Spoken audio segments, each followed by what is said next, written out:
China adds 26 banks, including Standard Chartered, to its e-CNY rail. China has signed 26 financial institutions, including Standard Chartered, onto its cross-border digital yuan payment network, according to a report from CoinDesk published June 17, 2026. The detail that stands out is not the headcount.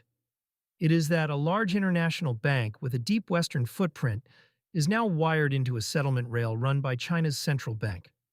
The report is brief on specifics, and China's monetary authorities have not posted a full institution list or technical breakdown alongside it.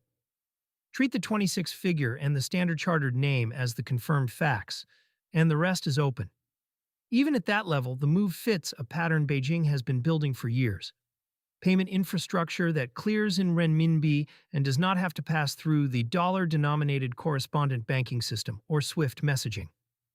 Standard Chartered is the name that changes the read. Plenty of Chinese state banks already touch the e-CNY system, so adding more domestic players would be routine.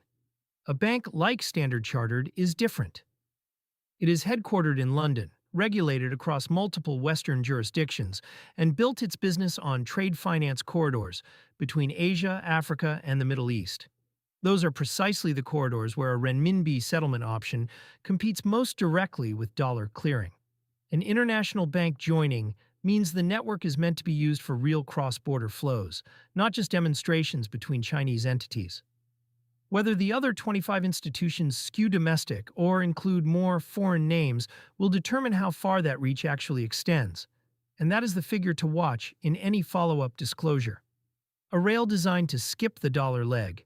Most cross-border payments today move through a chain of correspondent banks, with the dollar sitting in the middle as the common settlement asset. That structure is what gives Washington leverage over global flows and what makes sanctions enforceable at the banking layer.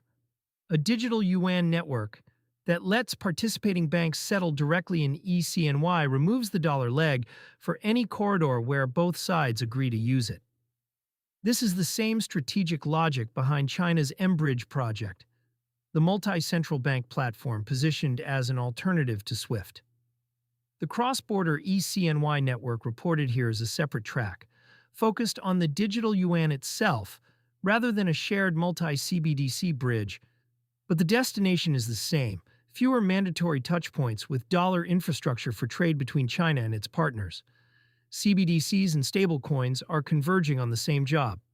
For crypto readers, the relevant frame is that state digital currencies and privately issued stablecoins are increasingly chasing the same prize: fast, cheap, programmable cross-border settlement. A dollar stablecoin like USDC or USDT does for the dollar roughly what the e-CNY network aims to do for the renminbi, moving value across borders without the multi-day correspondent banking relay. The difference is control. A central bank digital currency is issued and monitored by the state with full visibility into transactions and the ability to freeze or reverse them by policy. Stablecoins sit with private issuers, but still carry counterparty and freeze risk, as recent Tether asset freezes have shown. Neither is the bearer cash some early crypto users imagined, and both are now competing for the institutional plumbing that actually moves global trade. This matters even for everyday users who never touch an e-CNY wallet.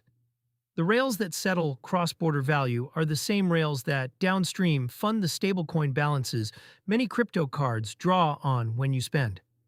A world with more state-run settlement networks is a world where the choice between a permissioned CBDC and a permissionless stablecoin becomes a practical one, not a theoretical one. The adoption signal beats the technology. There is nothing technically new in a central bank running a cross-border payment network. The signal here is adoption. Each named institution that joins makes the network more useful to the next one, because settlement rails are only as valuable as the counterparties reachable on them.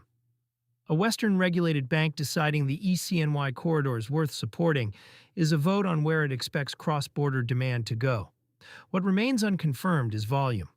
26 signed institutions is a participation count, not a throughput figure, and the report does not say how much value is actually clearing on the network or in which corridors.